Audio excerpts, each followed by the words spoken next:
When the Minnesota Pollution Control Agency, or MPCA, weighed a water pollution permit for the PolyMet mine, it consulted with EPA experts about that proposed copper-nickel operation near Hoyt Lakes.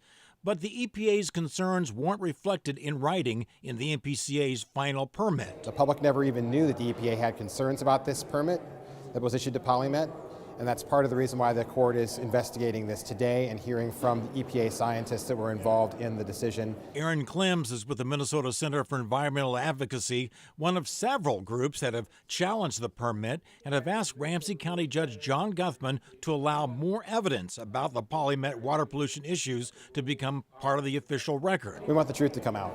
We want to know what the EPA scientists' concerns were about this permit and why the MPCA, our regulators, kept those comments out of the record. In court today, Judge Guthman heard from, count 'em, 8 different attorneys representing different parties in this case.